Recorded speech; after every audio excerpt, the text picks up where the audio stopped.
అయితే మనము ఈరోజు ప్రకటన గ్రంథము 12వ అధ్యాయము చదువుకోబోతా ఉంటున్నాము. ఒకసారి చదువుకోక ముందు ముందు ఉన్న కొన్ని మాటల్ని నేను మరీ గుర్తు చేయాలని ఇష్టపడతా ఉంటున్నాను. ప్రకటన గ్రంథం అంతా చదివే సమయంలో చదువువారును, వినువారునే కాకుండా మనము అప్లై చేసుకునే ధన్యులముగా దేవుడు ఉండాలని మనల్ని ఆశపడతా ఉంటున్నారు. అయితే ఇక్కడ ప్రకటన గ్రంథము చాలా విషయాలు మనకు తెలుస్తా ఉంటాయి. కానీ ఆహ్, రెవల్యూషనల్‌గా, ఆత్మీయంగా అప్లికేషన్ ఏమైతే మనం నేర్చుకోవాలో వాటిని మనము చూస్తూ ప్రకటన గ్రంథము 22 అధ్యాయాల్ని మనము చాలా ఈజీగా గుర్తుపెట్టుకునే విధంగా అన్నీ 7, 7 అని ఉండే విధంగా ఆ చిన్న కథను మనం గుర్తు చేసుకుంటా ఉంటాము. సముద్రము, బురుజు, తేనె, తిన్నాను అనే 4 వర్డ్స్ నుండి సంఘము, ముద్రలు, బూరలు, రూపములు, తెగుళ్ళు, నాశనములు, నూతనములు అన్నటువంటి 7 అంశాలని మనము గుర్తుపెట్టుకునే విధంగా 7 సంఘములు, 7 ముద్రలు, 7 బూరలు. అయితే ఈ దినము మనము 12వ అధ్యాయం దగ్గరున్నాము. సంఘములు చూసాము, ముద్రలు చూసాము, బూరలు చూసాము.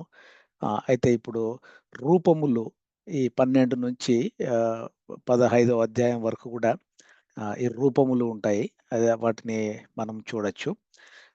అయితే 12వ అధ్యాయము ఎక్కడ వస్తది అని మనం చూసుకుంటున్నప్పుడు 12వ అధ్యాయంతో పాటి 13వ అధ్యాయము, 14వ అధ్యాయాన్ని కూడా 3 అధ్యాయాలు కలిపి అర్థం చేసుకోవాల్సిన అవసరత మనం గమనిస్తా ఉంటున్నాం.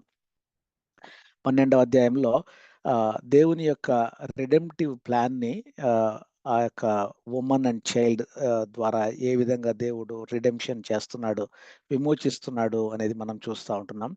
ఆహ్, దాన్ని ఈ డ్రాగన్ సాతానుడు ఏ విధంగా అపోజ్ చేస్తాడు.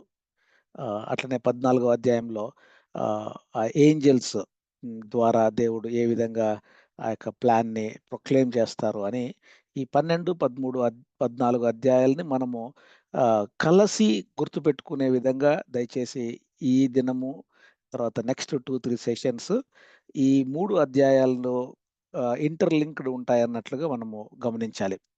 ఇది ఎప్పుడు జరగబోతుంది అంటే మొదటి శ్రమల కాలము తర్వాత ఇంకా ఆల్‌మోస్ట్ మహాశ్రమల కాలము, ఆ సమయం మధ్యలో మిడ్ ట్రిబ్ అని ఉంది కదా! కాబట్టి ఇప్పుడు 12వ అధ్యాయాన్ని మనము చదువుకుంటున్నాము.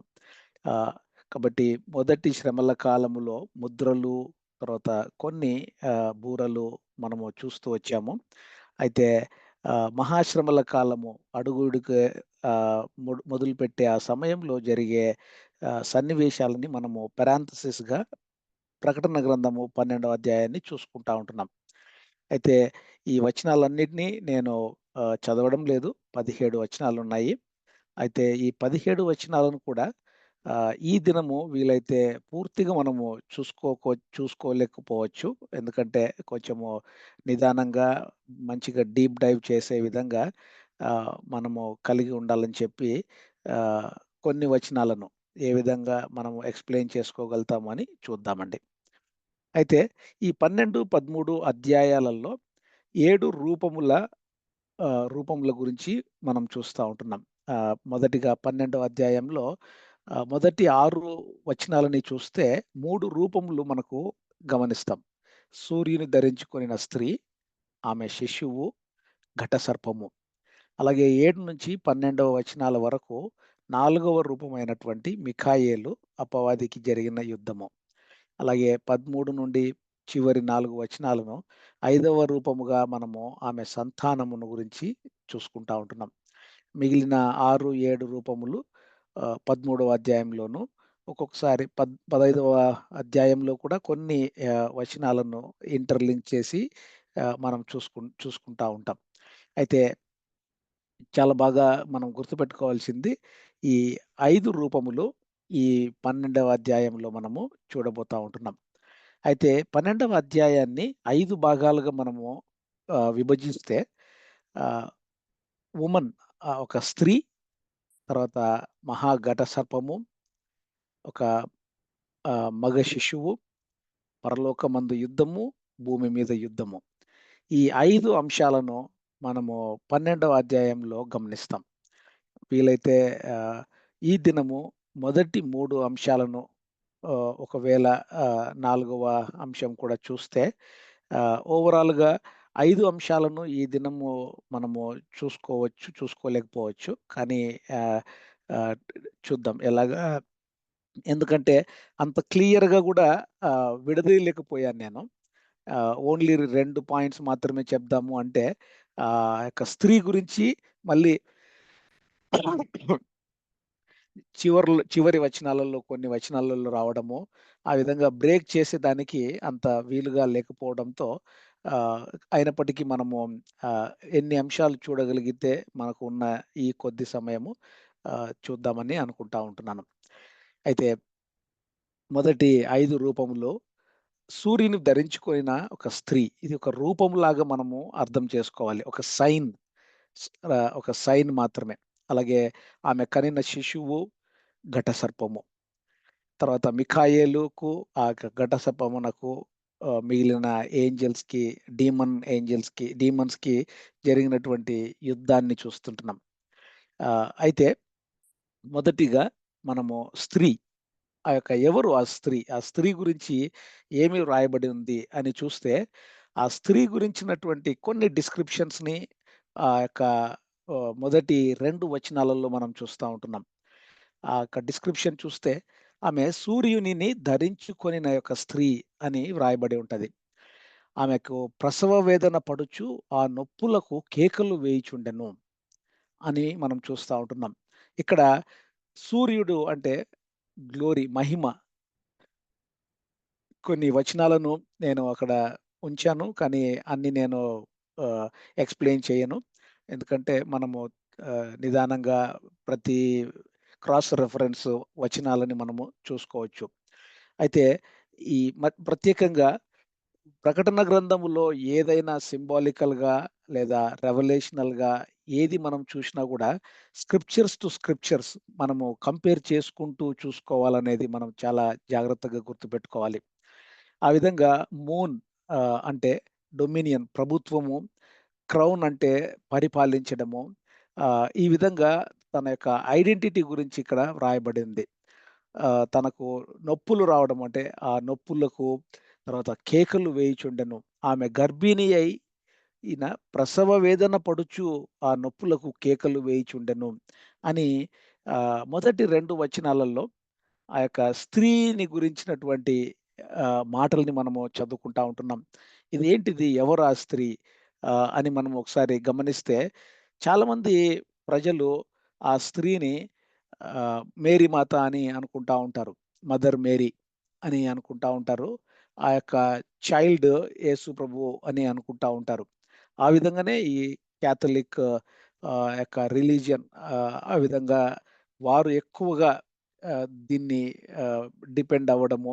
మీకిక్కడ ఇంకా ఆ యొక్క వికీపీడియాలో ఎప్పుడు, ఏమి అనేది కూడా నేను చాలా క్లియర్‌గా ఇక్కడ ఉంచాను. నేనిక్కడ ఏమి ఎక్స్‌ప్లెయిన్ చేయడం లేదు.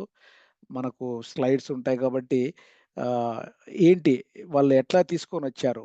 క్యాథలిక్స్ వాళ్ళు ఎందుకు ఇలాగా మేరీకి మదర్ మేరీకి ఆ విధంగా 12 స్టార్స్ ఉండడము, తర్వాత మూన్ ఆహ్, కింద పాదాల దగ్గర ఉండడము, అవన్నిటిని వాళ్ళు ఆ విధంగా ఇంటర్ప్రెట్ చేసుకుంటారు. కానీ ఇదైతే సత్యం కాదు. ఇది సత్యం కాదు. అయితే అలాగే ఇంకొక లేడీ, ఒక వుమన్ ఆహ్, ఒక స్త్రీ పరిచర్య బాగా చేస్తూ ఆమె ఒక క్రిస్టియన్ సైన్స్ రిలీజియన్ అనేటటువంటి ఒక మతాన్ని తీసుకొని వచ్చింది. ఆమె తీసుకొని వచ్చి ఆమెంతట ఆమెనే నేనే ఆ వుమన్‌ని. ప్రకటన గ్రంథము 12వ అధ్యాయంలో వ్రాసిబడి ఉంచినటువంటి ఆమెని నేనే అని చెప్పి ఈ మేరీ బేకర్ ఎడ్డీ అనేటటువంటి ఆమె డిక్లేర్ చేసుకుంటది. తన కొడుకు ఎవరు? తన బిడ్డ ఎవరు? అంటే ఆమె ద్వారా వచ్చినటువంటి ఒక కల్ట్ క్రిస్టియన్ సైన్స్ రిలీజియన్ అనే కల్ట్‌ని ఆమె తీసుకొని రావడము. అది ఆ కల్ట్ ఆమె ద్వారా నుంచి వచ్చింది కాబట్టి ఆ శిశువు అని చెప్పి ఆమె క్లెయిమ్ చేసుకుంటది. సో, ఇది కూడా తప్పు. సత్యం కాదు అని మనము గుర్తుపెట్టుకోవాలి. అయితే ఈ స్త్రీ ఎవరు అని మనం చూసినప్పుడు, ఈ స్త్రీని ఫిజికల్‌గా, తర్వాత లిటరల్‌గా మనం చూస్తే, ఈ స్త్రీ మనం భారతదేశాన్ని గూడా భరతమాత అని అంటారు గదా! ఆ విధంగానే ఈ స్త్రీ ఎవరు అని మనం చూస్తే లిటరల్‌గా ఇజ్రాయెల్ దేశము అని కూడా మనము అర్థం చేసుకోవచ్చు. ఎందుకంటే యేసు ప్రభుల వారు ఆ ఇస్రాయేలు దేశము నుండే బయటికి రావడము, ఆ ఇశ్రాయేలీయులు ఎన్నో శ్రమల గుండా పోవడము, తర్వాత 12 స్టార్స్ అని ఇక్కడ మనము చూస్తా ఉంటున్నాం. ఆహ్, ఇశ్రాయేలీయుల యొక్క సింబల్‌ని కూడా చూస్తే వాళ్ళ దగ్గర కూడా ఆ స్టార్స్ ఉండడము, ఇవన్నీ కూడా మనము గమనిస్తా ఉంటున్నాం.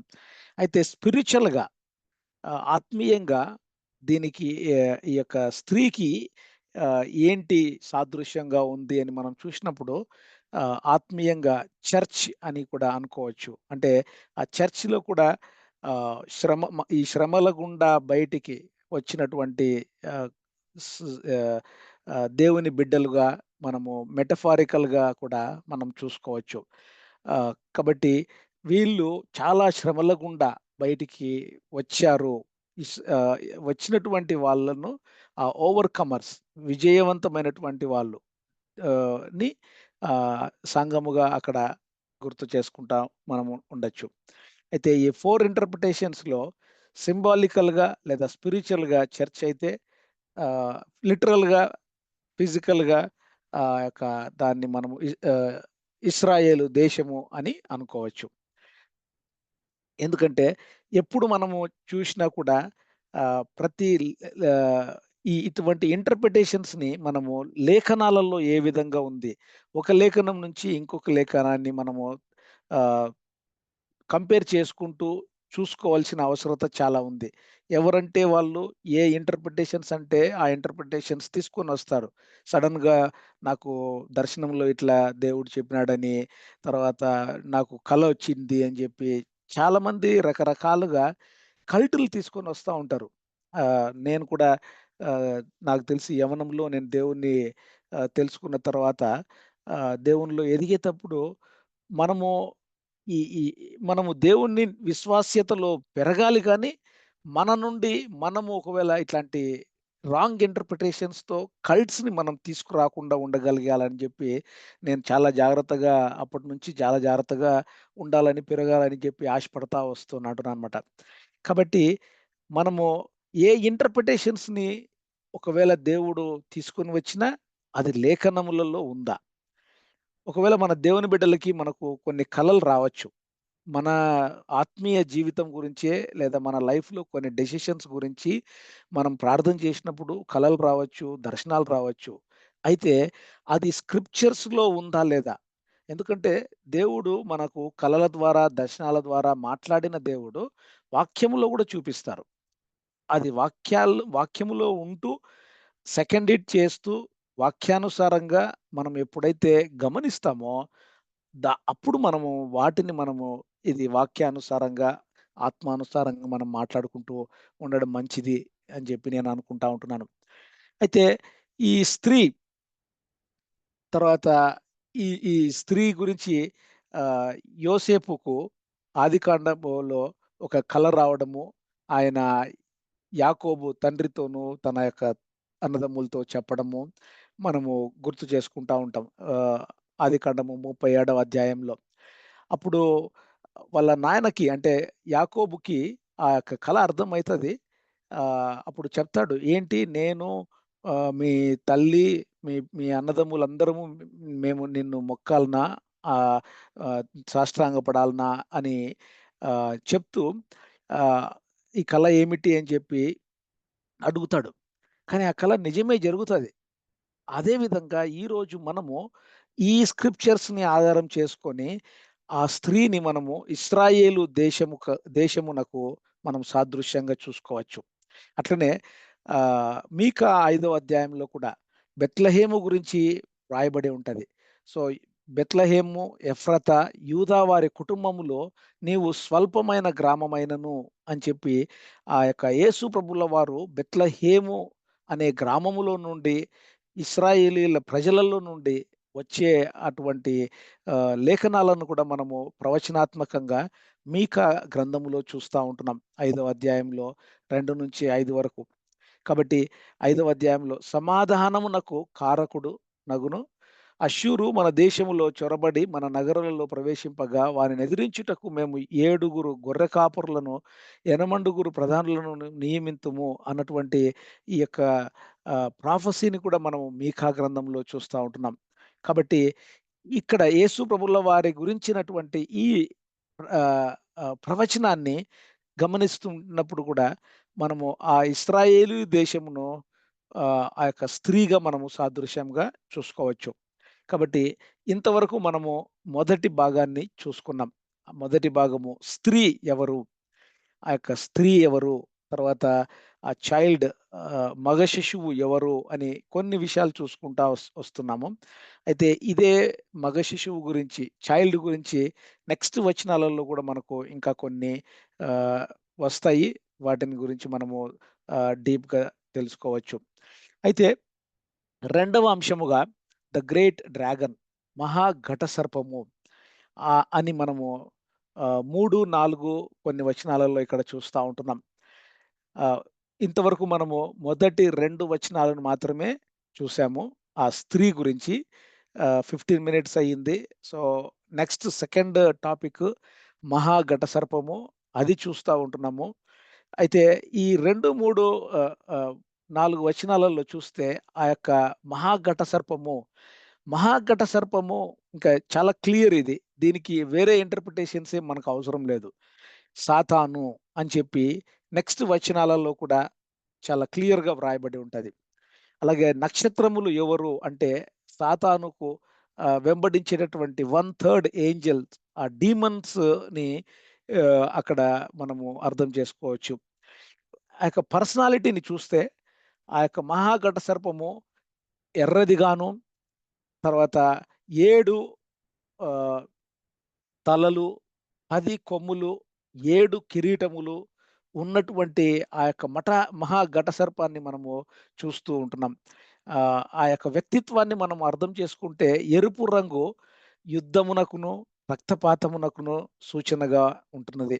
కాబట్టి ఇది ఎర్ర గుర్రాన్ని గుర్తుకు తెస్తూ ఉంటుంది. మనము 6వ అధ్యాయంలో కూడా చూసాము. ఈ మహాఘట సర్పము ఒక హంతకుడును. అతను వచ్చినప్పుడు అంతా మరణము, యుద్ధము, రక్తపాతము, ఈ విధంగా ఆ మహాఘట సర్పము యొక్క యాటిట్యూడ్, తన యొక్క క్రియలను మనము చూస్తా ఉంటున్నాం. ఘట సర్పము అంటే రెక్కలున్న సర్పము. ఒక సర్పానికి రెక్కలు ఉండడము. మన సహజ ప్రపంచంలో అలాగా మనకు ఉండదు, కానీ ఇది ఒక దయ్యము, ఒక విచిత్రమైనటువంటి దయ్యానికి మనము డ్రాగన్‌గా మనము అర్థం చేసుకుంటా ఉంటున్నాం. 7 తలలు అంటే అపారమైన మేధస్సు గురించి, అంటే చాలా క్లెవర్‌గా ఉండేటటువంటి సూచనగా మనము ఈ 7 తలలను మనం అర్థం చేసుకోవచ్చు. ఒక మేధావికి, ఒక తెలివైన జీవితో ఇక్కడ సూచనగా చూస్తా ఉంటున్నాం. ఆహ్, యెహెజ్కేలు 28వ అధ్యాయంలో ఈ సాతాను గురించినటువంటి ప్రస్తావన కూడా మనం చదువుకుంటుంటున్నాం గదా! పూర్ణ జ్ఞానమును, సంపూర్ణ సౌందర్యమును గల కట్టడమునకు మాదిరి అని చెప్పి. కాబట్టి ఈ ఈ యొక్క సాతానుడు నిజంగా దేవుడు ఆహ్, సృష్టించినప్పుడు చాలా సౌందర్యంగాను, చాలా జ్ఞానము కలిగినటువంటి వాడిగాను సృష్టించాడు.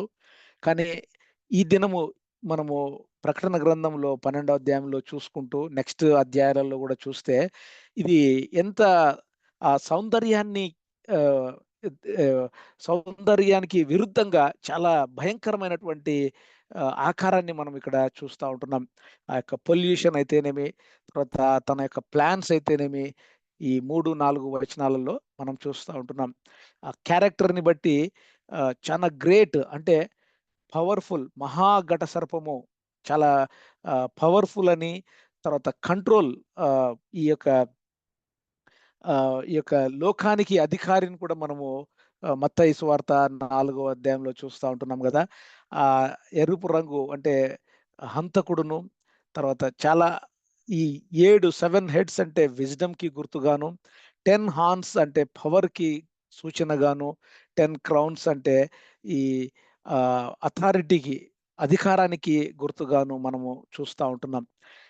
యాక్టివిటీని మనం ఒకసారి చూస్తే 1/3 ఆఫ్ ద స్టార్స్ అంటే ఆ యొక్క fallen angels, demons, 1/3 of the fallen angels, దయ్యాలు ఈ యొక్క మహాఘట సర్పము సాతానును వెంబడిస్తూ ఉండడము, తనతో కలిసి మిఖాయేలుతో యుద్ధం చేయడము మనం ఇక్కడ చూస్తూ ఉంటున్నాం. కాబట్టి ఈ ఉమెన్ అండ్ ద చైల్డ్ అని మనం చూస్తూ ఉంటే ఆది నుండి ఈ ఎప్పుడైతే హవ్వ అవిధేయత చూపించిందో, సాతాను మాట విని, ఆ సర్పము యొక్క మాట విని దేవునికి అవిధేయత చూపించిందో, ఆ దినము దేవుడు చెప్పినటువంటి ప్రవచనము ఆదికాండము 3:15లో మనం చూస్తూ ఉంటున్నాం. నీకును స్త్రీకిని, నీ సంతానమునకును ఆమె సంతానమునకును వైరము కలగజేసేదను, అది నిన్ను తల మీద కొట్టును, నీవు దానిని మెడమ మీద కొట్టుదువు అన్నటువంటి మాటని దేవుడు ఆ దినమున ఆ యొక్క హవ్వ, ఆదాము యొక్క సర్పము ఉన్నటువంటి సన్నివేశంలో పలికిన మాట ఈ మహాఘట సర్పము అంటే సాతానుకు బాగా గుర్తుందేమో. అప్పటి నుంచి ఆ యొక్క ఆ యొక్క స్త్రీ సంతానాన్ని, అంటే ఇక్కడ మనం చూస్తే ఐగుప్తులో ఫరో కాలంలో పుట్టినటువంటి బిడ్డలందరినీ చంపేసేయమని చెప్పి ఆ ఫరో ఆజ్ఞాపిస్తాడు.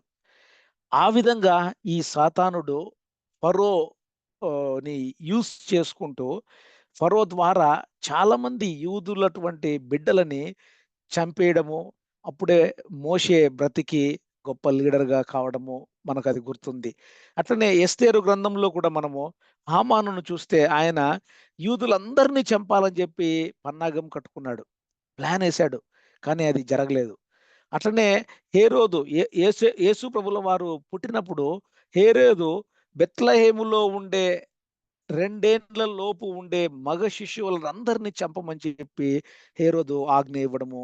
ఈ విధంగా మనం చూస్తే ఆది నుండి ఈ సాతానుడు ఈ యొక్క దేవుని యొక్క అంటే స్త్రీ సంతానములో అంటే క్రీస్తు ప్రభుల వారు వస్తారు అని, క్రీస్తు ప్రభుల వారు రావడము, క్రీస్తు ప్రభుల వారిని కూడా ఏ విధంగా చంపాలని చెప్పి హేరోదు ద్వారా కూడా ఇక్కడ మనం గమనిస్తా ఉంటున్నాం. కాబట్టి ఆది నుండి ఈ సాతానుడు ఇక్కడ ఎవరైతే రాబోతున్నారో వారిని చంపాలని చెప్పి ఈవెన్ 12వ అధ్యాయంలో ఈ మ్యాన్ చైల్డ్ అని మనం ఇక్కడ ప్రస్తావనని చూస్తా ఉంటున్నాం.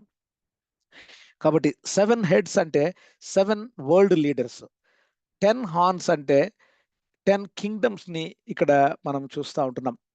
అయితే దేవుని బిడ్డలారా, ఈ 7 హెడ్స్ విత్ క్రౌన్స్, 10 హార్న్స్ ని చూసినప్పుడు ఈ దినాలలో మనకు G7 అని, G8 అని కొన్ని దేశాలు ఒక గుంపుగా గూడడము, వారు ఒక గుంపుగా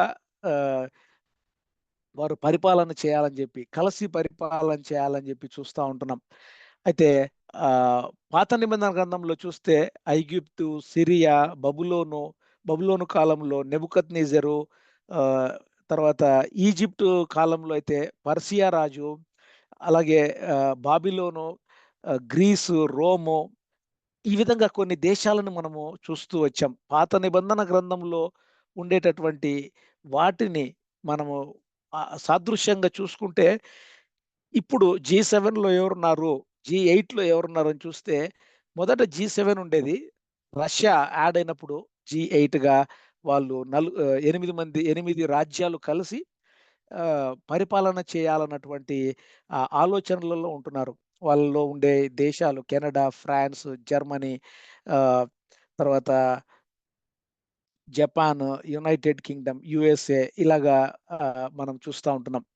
అయితే ఈ 7 రాజ్యాలు G7 అని ఎట్లయితే చూస్తుంటున్నామో, ఈ సర్పము సాతానుడు ఏ విధంగా అటాక్ చేయాలని చెప్పి చూస్తూ ఉంటున్నాడు.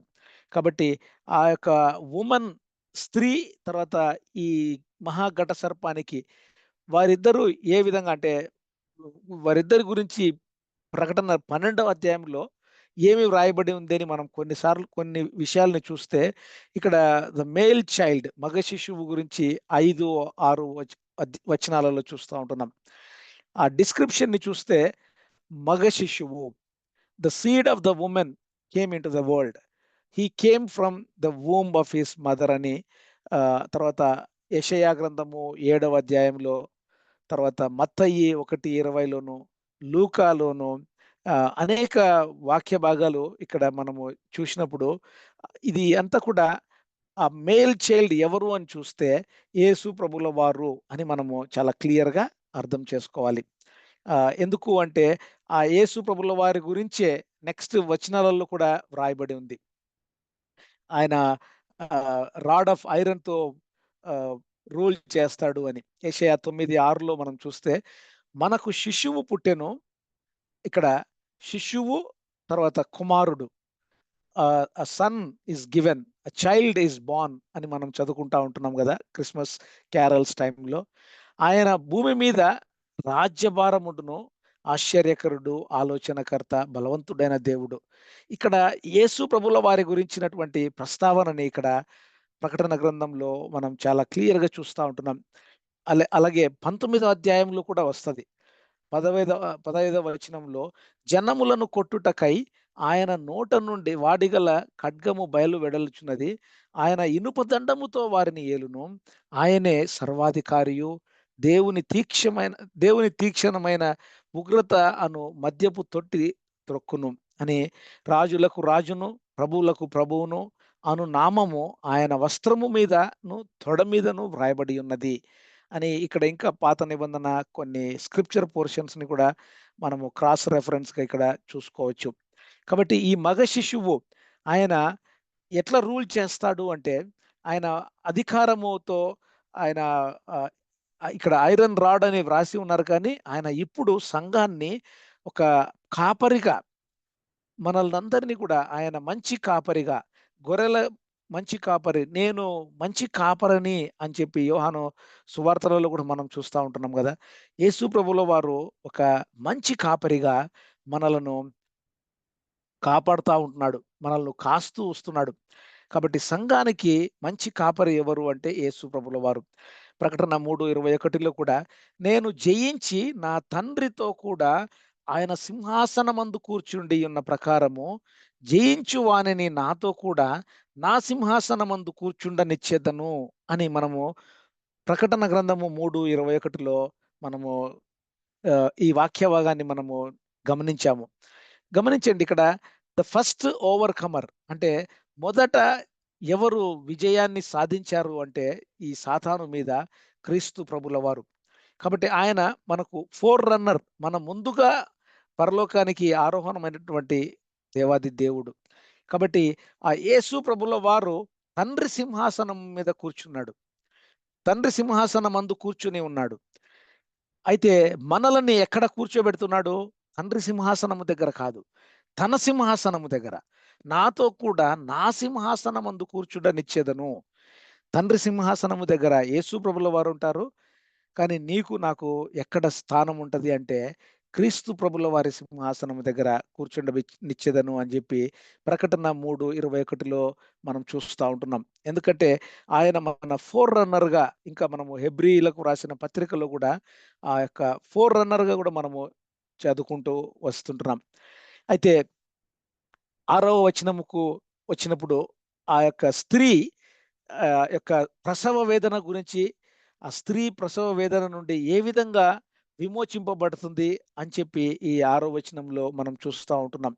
ఏంటంటే ఆ యొక్క స్త్రీకి చాలా శ్రమలు, మహాశ్రమలు, అంటే ఆ యూదులకి, ఇశ్రాయేలీల ప్రజలకి ఈ మహాఘట సర్పము మిఖాయేలుతో యుద్ధము చేసి ఓడిపోయి భూమి మీదికి త్రోయవేయబడినప్పుడు అతను పెట్టేటటువంటి చాలా కష్టాలను నుండి ఈ స్త్రీని దేవుడు ప్రొటెక్ట్ చేస్తూ ఏం చేస్తారంటే ఒక చోటికి తీసుకెళ్ళడము.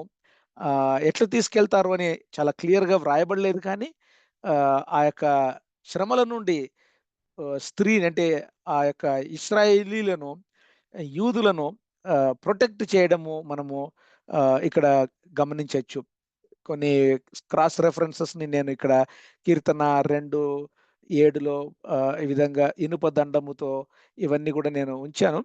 అయితే అప్లికేషన్‌గా మనము ఏం చూసుకోవచ్చు ఇక్కడ అని ఒకసారి చూస్తే గలతీ 4:26లో అయితే పైనున్న యెరూషలేము స్వతంత్రముగా ఉన్నది. అది మనకు తల్లి.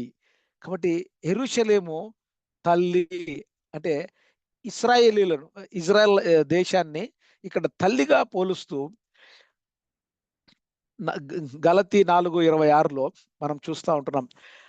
ఆమె ప్రసవ వేదన పడుతూ అని చూసినప్పుడు గలతీ 4:19లో నా పిల్లలారా క్రీస్తు స్వరూపము మీ యందు ఏర్పడు వరకు మీ విషయమై మరలా నాకు ప్రసవ వేదన కలుగుచున్నది అని చెప్పి పౌలు భక్తుడు ఇక్కడ వ్రాస్తా ఉంటున్నారు.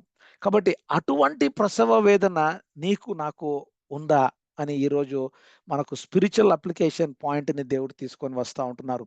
కాబట్టి ఈ నీకు నాకు సంఘములో ఎవరైనా బిడ్డలు ఇంకా దేవుణ్ణి తెలుసుకోవాల్సిన వాళ్ళు, తర్వాత మన ఇంటిలో ఎవరైనా ఉంటే, ఇరుగు పొరుగు వారు ఎవరైనా ఉంటే, వారిని గూర్చిన ప్రసవ వేదన నీకు నాకు ఉందా? ఆ విధంగా ప్రసవ వేదన కలిగి వారిని మనము పరలోక రాజ్యంలోకి తీసుకురావాలన్నటటువంటి ప్రైమరీ గ్రేట్ కమిషన్ లాస్ట్ సెషన్‌లో గూడా మనము చాలా డీప్‌గా డిస్కస్ చేసుకున్నాం కాబట్టి, ఆ గ్రేట్ కమిషన్‌ని మనం అర్థం చేసుకోవాలి. యోహాను సువార్త 16:21లో కూడా స్త్రీ ప్రసవించునప్పుడు ఆమె గడియ వచ్చెను గనుక ఆమె వేదన పడును. అయితే శిశువు పుట్టగానే లోకమందు నరుడొకడు పుట్టెనను సంతోషము చేత ఆమె ఆ వేదన మరి జ్ఞాపకము చేసుకొనదు. మనకొక పాటను కూడా మనం ఇంగ్లీష్ పాటను కూడా పాడుకుంటా ఉంటాం గదా! ఆహ్, ప్రొద్దున అయ్యే వేళకి మనకు సంతోషము ఉంటది అని జెప్పి. మార్నింగ్ అండ్ డే అని. ఆ పాటని ఆహ్, నాకు అంత క్లియర్‌గా గుర్తు రావడం లేదు గానీ, ఆ పాటను గూడా మనం పాడుకుంటూ ఉంటాం. కాబట్టి ఈ డ్రాగన్‌కి అంటే మహాఘట సర్పానికి ఎన్ని పేర్లున్నాయి అని మనం చూస్తే 9వ వచనంలో సర్పెంట్ ఆఫ్ ఓల్డ్, అలాగే డెవిల్ అని, డయాబోలిస్ అని, అంటే అక్యూజర్ మన మీద ఎప్పుడు నెపాలు వేస్తూ, ఇదిగో నీ బిడ్డ చూడు నువ్వేదో రక్షణ పొందినాడు, బాప్తిస్మం తీసుకున్నాడు, పరిశుద్ధాత్మ దేవునిలో ఎదుగుతూ ఉన్నాడు అని చెప్పి అంటా ఉంటారు గదా! కానీ నీ బిడ్డ చూడు ఈ ఇదిగో పలానా పాపము చేసినాడు అని చెప్పి ఈ సాతానుడు మన మీద ఎప్పుడు తండ్రికి అక్యూజ్ చేస్తూ, నెపాలు వేస్తూ ఉండేటటువంటి విధానాన్ని కూడా మనము 9వ వచనంలో ప్రజలను డిసీవ్ చేస్తూ, మోసం చేస్తూ, ఆ యొక్క మోసము చేసేదానికి టెయిల్ అని కూడా ఇంకొక వచనంలో ఒక వాక్య భాగంలో ఉంటది. The the the the tail అంటే the tail of the deceiver అని ఇక్కడ మనము చూస్తా ఉంటున్నాం. కాబట్టి ఈ సైన్స్‌ని ఒకసారి అంటే ఇంతవరకు చూసిన రూపాలు 5 రూపాలు మనం గమనించాము. స్త్రీ, మహాఘట సర్పము, అలాగే మగ శిశువు, ఆ యొక్క మిఖాయేలు గురించి మనం ఇంకా చదవలేదు కానీ, మొదటి 3 రూపాలను మనము ఇంతవరకు గమనించాం. మొదట రూపములో ఉన్నటువంటి ఆ స్త్రీని మనము ఇశ్రాయేలుగాను, మహాఘట సర్పాన్ని సాతానుగాను, ఇక మ్యాన్ చైల్డ్ లేదా మేల్ చైల్డ్ మగ శిశువును క్రీస్తు ప్రభుల వారిగాను సూచనగా మనము చూసాము. అలాగే ఆ యొక్క మిఖాయేలు ఆర్కేంజెల్‌ని, తర్వాత beast out of the sea, beast out of the earth, మిగిలిన 3 ఆహ్, ఒక రూపాలను గురించి కూడా మనము తెలుసుకోబోతా ఉంటున్నాం. అయితే దాని తర్వాత ఈ సన్నివేశమంతా మనము గమనించాము. 3 అంశాలు చూసాము. స్త్రీ, మహాఘట సర్పము, అలాగే మగ శిశువు. అయితే 4వ అంశము ఈ యొక్క 4, 5 అంశాలు ఏంటివి అంటే, పరలోకంలో ఒక యుద్ధము, అలాగే భూమి మీద ఒక యుద్ధము జరుగుతాది అని 12వ అధ్యాయంలో మనం చూస్తా వస్తున్నాం. 7వ వచనం నుండి 12వ వచనం వరకు. ఇప్పటికి 37 మినిట్స్ అయింది. ఒకవేళ వీలైతే మనము ఇక్కడ స్టాప్ చేసుకోవచ్చు. లేదంటే మిగిలిన ఈ 2 అంశాలని కూడా కవర్ చేసుకోవచ్చు. బ్రదర్ మీరు ఏమంటారు బ్రదర్?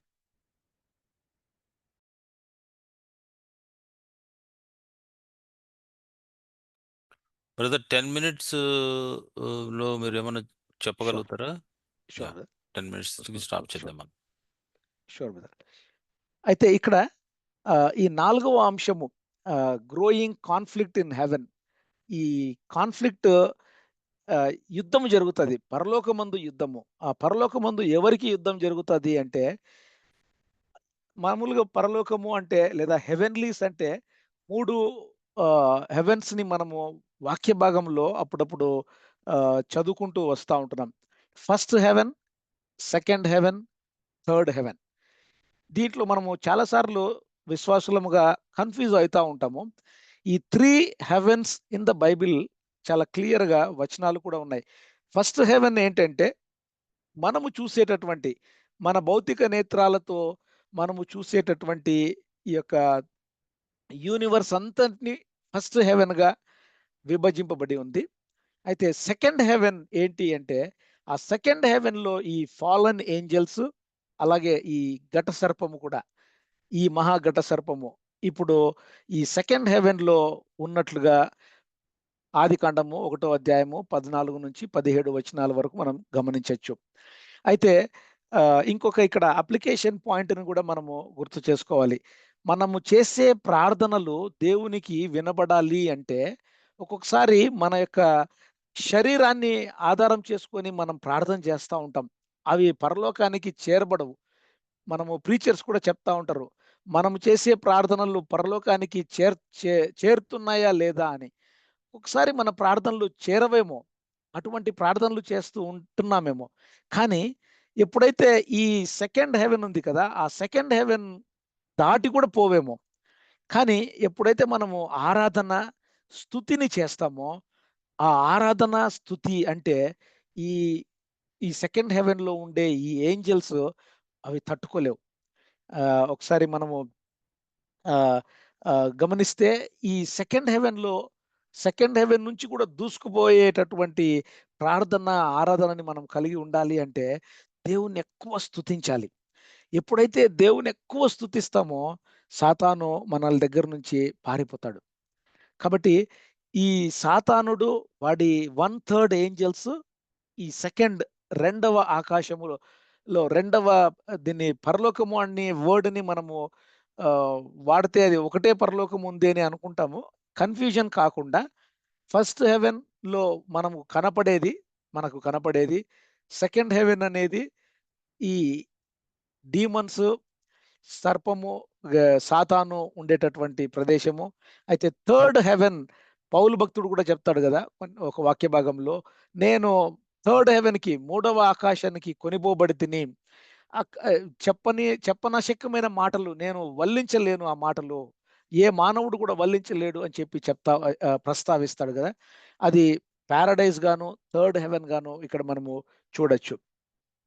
అయితే ఈ పరలోకమందు యుద్ధము ఎవరికి జరుగుతుంది అని మనం చూసినప్పుడు, ఈ సాతానుడికి, అలాగే మిఖాయేలు, సెకండ్ ఏంజల్స్ లో, దేవుడు క్రియేట్ చేసినటువంటి ఏంజల్స్ లో మొదట లూసిఫర్, రెండవది మిఖాయేలు. అయితే లూసిఫర్ తన యొక్క గర్వము చేత, తర్వాత ఆ యొక్క ప్రైడ్ చేత దేవుని యొక్క స్థానము నుండి తోసివేయబడతాడు, పరలోకం నుండి సెకండ్ హెవెన్ కి తోసివేయబడతాడు. అయితే దాని తర్వాత మనము కొన్ని అధ్యాయాలలో చూసుకుంటాము. ఇప్పుడు జరిగే 12వ అధ్యాయంలో జరిగే యుద్ధముతో మిఖాయేలు, the prince who will stand for Israelite, ఏం చేస్తాడంటే సెకండ్ హెవెన్ లో ఉండే ఆ మిఖాయేలు, ఆ యొక్క సాతానును భూమి మీదికి తోసేస్తాడు. భూమి మీదికి తోసేసినప్పుడు ఆ సాతానుడికి మిగిలిన 3.5 సంవత్సరాలే నాకు సమయం ఉందని చెప్పి అనేక శ్రమలను, అదే మహాశ్రమల కాలము అని మనము అర్థం చేసుకోవచ్చు. దాని తర్వాత బాటమ్లెస్ పిట్, అఘాతంలోకి తోసివేయబడతాడు. దాని తర్వాత లేక్ ఆఫ్ ఫైర్. చాలా మంది విశ్వాసులు మనం అప్పుడప్పుడు మాటలలో అనుకుంటాం, సాతానుడు ఇప్పుడు నరకంలో ఉన్నాడు అని.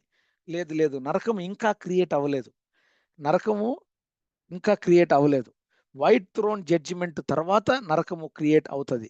అంతవరకు ఈ సాతానుడు సెకండ్ హెవెన్ లోనే ఉండడము, మహాశ్రమల కాలములో భూమి మీదికి తోసివేయబడ్డము, దాని తర్వాత 1000 ఏండ్ల పరిపాలన కాలములో బాటమ్‌లెస్ పిట్ అగాధములోకి తోసివేయబడ్డము. తీర్పు జరిగిన తర్వాత, చివరి తీర్పు జరిగిన తర్వాత నరకంలోకి, అక్కడ అగ్ని ఆరదు, పురుగు చావదు అని కూడా మనం చదువుతూ ఉంటాం కదా! కాబట్టి ఈ సాతానుడి గురించి కొన్ని మాటలు నేను చెప్పాలి అంటే, సాతానుడు ఏం చేస్తున్నాడంటే, ఈ యాంటీ క్రైస్ట్ కూడా ఏం చేస్తాడంటే ఆహ్, మనుషులను యాంటీ క్రైస్ట్ రూపంలోకి తీసుకురావాలని ప్రతి మనిషిని చాలా తాపత్రయపడతాడు. పరిశుద్ధాత్మ దేవుడైతే నిన్ను నన్ను క్రీస్తు ప్రభుల వారి స్వరూపంలోనికి తీసుకురావాలని ఏ విధంగా అయితే నీలో నాలో పనిచేస్తారో దానికి అగెయిన్స్ట్‌గా ఈ సాతానుడు ఈ యాంటీ క్రైస్ట్ రూపంలోకి, యాంటీ క్రైస్ట్‌కి ఉండే గుణాలలోకి తీసుకురావాలని మనుషులను ఇన్‌ఫ్లూయెన్స్ చేస్తాడు. కాబట్టి నీవు నేను క్రీస్తు ప్రభుల వారి స్వరూపంలోకి వెళ్తా ఉంటున్నామా? లేదా వాడి యొక్క పన్నాగములో పడిపోయి వాడు ఆహ్, వాని యొక్క గుణాలను మనము తీసుకొని యాంటీ క్రైస్ట్ రూపంలో మనం వెళ్తా ఉన్నామా? అది మనము దయచేసి గమనించుకోవాలి. కాబట్టి ఈ గ్రేట్ ఆహ్, డ్రాగన్, ఈ మహా ఘట సర్పం గురించి కొన్ని మాటల్ని ఇక్కడ యోబు గ్రంథంలో కూడా యోబు గ్రంథంలో కూడా "నువ్వు ఎక్కడి నుండి వచ్చితివి" అని అడిగినప్పుడు, "భూమి మీద ఇటు అటు తిరుగులాడుచు అందులో సంచరించుచు వచ్చితినని యెహోవాకు ప్రత్యుత్తరం ఇచ్చాను." అంటే అక్కడ సెకండ్ హెవెన్‌లో నుంచి మాట్లాడడము. దేవదూతలు యెహోవా సన్నిధి నిలుచుటకై వచ్చిన దినమొకటి తటస్థించెను. అంటే మేబీ ఆ యొక్క దేవదూతలు దేవుని సన్నిధానంలో నిలిచేదానికి కొన్ని రోజులు ఏమైనా ఆహ్, అంటే నియమించి ఉన్నాయేమో. అటువంటి దినాలలో ఒక దినంలో ఈ యోబు గ్రంథము 1వ అధ్యాయము 6వ వచనంలో మనం చూస్తా ఉంటున్నాం. సాతానుడు కూడా నీ నీవు నేను ఎప్పుడు తప్పు చేసినా దేవుని దగ్గరికెళ్ళి దేవుణ్ణి దగ్గర మన గురించి అక్యూజ్ చేస్తూ, మనల్ని నిందిస్తూ, మన మీద సాడీలు చెప్తా ఉంటున్నాడు. కాబట్టి ఆ విధంగా ఈ మహా ఘట సర్పం గురించి ఒక అప్లికేషన్ మాత్రం చెప్పి నేను ఇక్కడ ముగిస్తాను. ఏంటంటే ముగ్గురు ఏంజెల్స్ ఉంటారు. ఆహ్, గబ్రియేలు దూత, మిఖాయేలు దూత, అలాగే లూసిఫర్. ఆ లూసిఫరే ఈరోజు సాతానుగాను, డెవిల్‌గాను ఉంటున్నాడు. అయితే గమనించండి, లూసిఫర్ తన యొక్క గర్వపు గుణము చేత త్రోసివేయబడినాడు. 2 of them are still in place. గబ్రియేలు దూత మెసెంజర్, అలాగే మిఖాయేలు దూత యుద్ధాలు చేసేటటువంటి మిఖాయేలు దూత. వీళ్ళిద్దరూ ఇంకా ఉన్నారు దేవుని సన్నిధానంలో. కానీ లూసిఫర్ అయితే బయటికి వెళ్ళిపోయినాడు. లూసిఫర్ ఏమనుకున్నాడంటే యేసు ప్రభుల వారు కూడా లూకా గ్రంథంలో 10వ అధ్యాయము 18వ వచనంలో కూడా I saw Satan fall like lightening from heaven. కాబట్టి ఆహ్, ఎన్ని పతనాలు చూసాం కదా! పరలోకము నుండి రెండవ ఆకాశమునకు, భూమి మీదికి, అగాధములకు ఇలాగా ఎన్ని విధాలుగా పడిపోవడము. ఇక్కడ మనము ఒక గమనించాల్సిన అంశం ఏంటంటే, ఒకవేళ నీలో, నాలో ఎప్పుడైనా కూడా గర్వము పర్టిక్యులర్‌గా స్పిరిచ్యువల్ ప్రైడ్, ఆత్మీయ గర్వము ఎప్పుడైతే వస్తదో దయచేసి మనం గమనించుకోవాలి. మనం ఇమ్మీడియేట్‌గా సాతాను లెక్క పడిపోయిన వారమైతాం. కాబట్టి ఆ విధంగా పడిపోకుండా మనలో ఏమాత్రము గర్వము ఉండకుండా మనము చూసుకోవాలి. ఆయన దగ్గర he had instruments on the inside of him. He could sing better than everybody, anybody. మనందరికీ తెలిసిన సంగీతము కంటే ఆయన ఆ లూసిఫరు తనలోనే ఉండే ఆ యొక్క ఇన్‌స్ట్రుమెంట్స్‌తో దేవుణ్ణి ఎంతో గొప్పగా ఆరాధించి ఉండొచ్చు. కానీ ఏమనుకున్నాడు? Instead of worship coming through him, he wanted worship to him. ఆయన దేవుణ్ణి ఆరాధించకుండా నాకు ఆరాధనను కావాలి అని చెప్పి ఎప్పుడైతే తన హృదయములో ఆ యొక్క గర్వాన్ని ఆహ్, ప్రదర్శించాడో, గర్వము గుణాన్ని ఎప్పుడైతే ప్రదర్శించాడో దేవుని సన్నిధానం నుండి తోసివేయబడ్డాడు. కాబట్టి నీలో నాలో ఎప్పుడైనా కూడా గర్వం వచ్చింది అంటే దయచేసి పర్టిక్యులర్‌గా గర్వాన్ని మనము ఇంగ్లీష్‌లో ఏమనుకోవచ్చంటే ఈగో. ఆ ఈగో అనే అంశాన్ని నిజంగా చాలా మనము అభ్యాసం చేయాలి. ఆ ఈగోని మనము ఎంత క్రష్ చేసుకుంటే, ఎంత తీసేసుకుంటే అంత మంచిది అని గమనించుకొని నేను కూడా చాలా సన్నివేశాలలో ఈగోని వాంటెడ్లీ అంటే ఇంటెన్షనల్గా మనము ఈగోని క్రష్ చేసుకోవాలి. ఈగోని, ప్రైడ్ని ఎప్పుడైతే మనము క్రష్ చేసుకోమో, దయచేసి గమనించండి, ఆ సాతానుడికి మనము ఒక దూత లెక్క పనిచేస్తూ ఉంటున్నాం.